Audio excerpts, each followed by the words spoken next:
Hello and welcome to Ouroboros Automotive.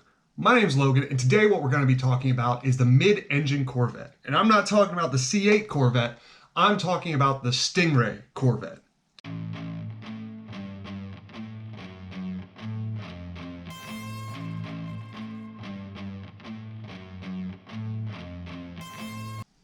Alright, so to start this conversation about the mid-engine Corvette, we have to go all the way to almost the beginning.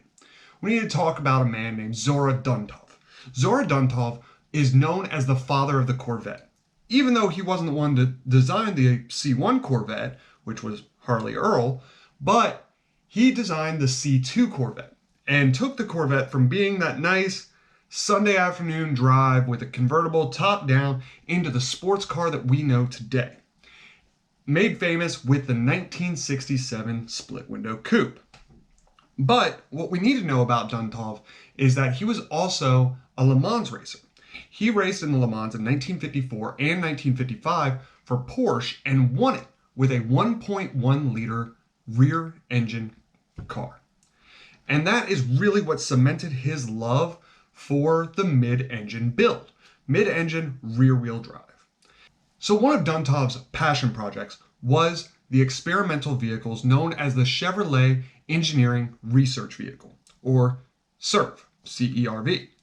This was developed more as a test bed for everything that Chevy wanted to do with their vehicles, and just kind of push the limits and see what was capable, and take a lot of their concepts that they had written down on paper and see if they were actually viable.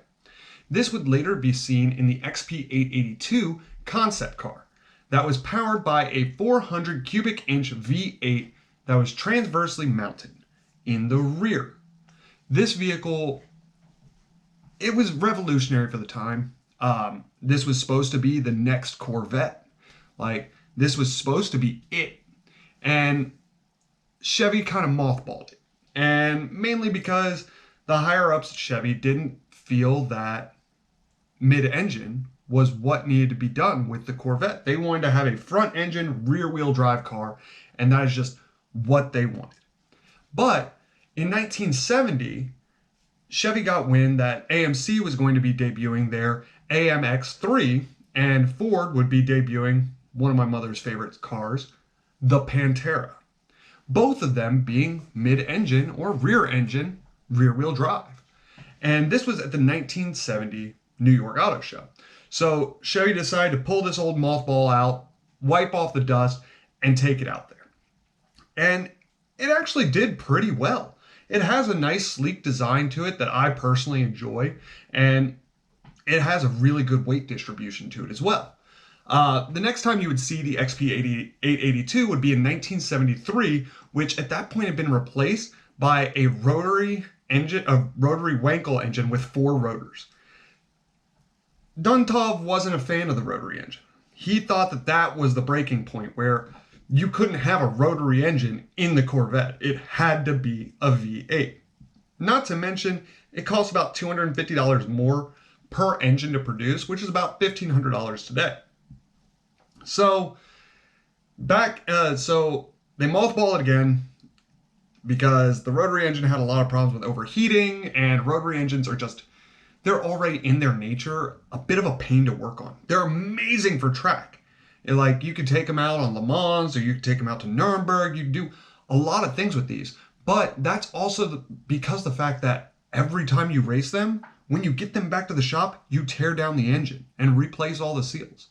But you can't really do that with a civilian vehicle. Well, like production vehicle. Having to tear apart your whole engine every 75,000 miles and redo the seals, otherwise you literally won't have compression and the engine won't go, is not a viable idea.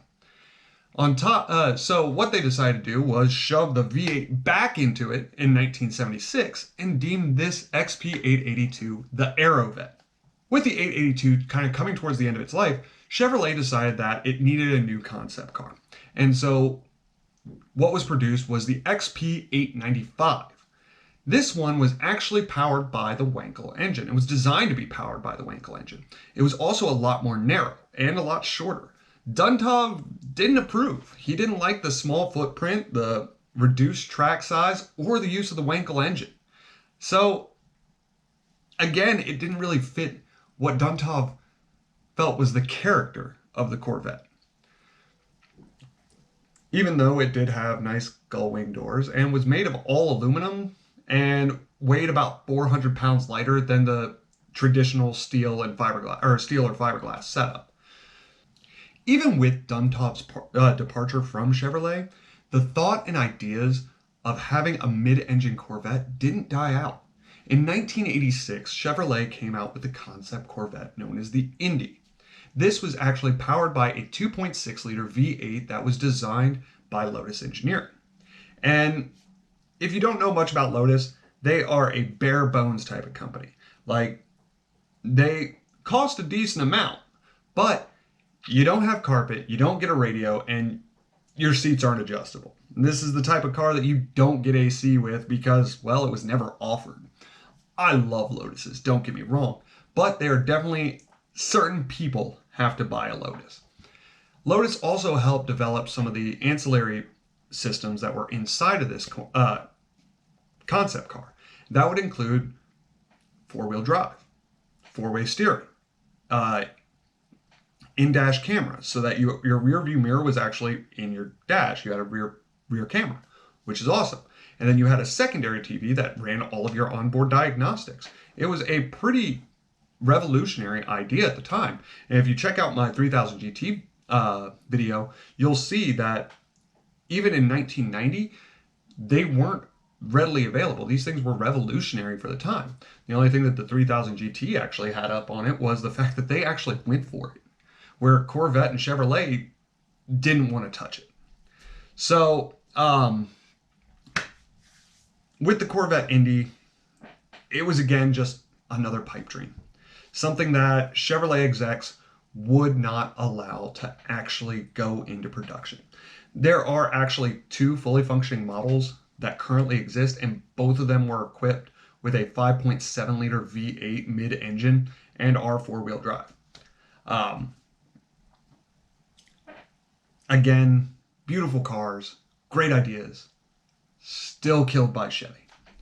So we get to the last of the Chevrolet concepts in the modern era before the C8 that was a mid-engine vehicle. And that would be the 1990 Corvette CERV III. And this is it. This is 1990. They debuted it at the Detroit Auto Show with a full carbon fiber body. It used a twin turbocharged LT5 V8 mid-engine, producing 650 horsepower and 0 to 60 in 3.9 seconds. Pretty amazing. It was also all-wheel drive. So my whole thing about this is that I've heard so many people saying that the C8 Corvette isn't a real Corvette because, well, it's mid-engine. Here's the proof. The people that they claim as the father of the Corvette had been trying to produce a mid-engine Corvette since the 60s. And of course, if this man hadn't done it, some of the things wouldn't have even existed on it, like fully independent rear suspension on the Corvette Stingray. That only came about because of the fact he had to figure out how to do a suspension without a solid axle in the rear. So, say what you will. Either sit there and say the Corvette C8 isn't a Corvette, or you say it is. Either way, every time we jump a generation and go from the C1 Corvette that was this nice Sunday driver to the C2 Corvette, which starts to get your sports on, to the C3, which is really, I mean, that's the most iconic Corvette that we have, is the Stingray. You show a picture of a Stingray to just about anybody, they know what it is. Then you start getting into your 80s model and your clamshells with your plastic dashboards and everything like that, and a lot of people had a lot of problem with that. No matter what, someone's going to get annoyed. But the key thing is, if you like it, drive it. If you enjoy it, do it. Because at the end of the day, the people that are sitting here complaining about what you're driving aren't the ones driving it. I know, novel concept. But that's all I have for you guys today. Thank you for tuning in. I do have shirts available now for Ouroboros Automotive if you want to show your support. I'll leave a link on how you can order them and where you can see all the designs. That'll definitely be down in the description. Make sure to go check out my Facebook page and check out some of my other videos. And like, subscribe, all that fun stuff for the wonderful YouTube algorithm gods, whatever they want to do. And again, thanks for just being here. Have a good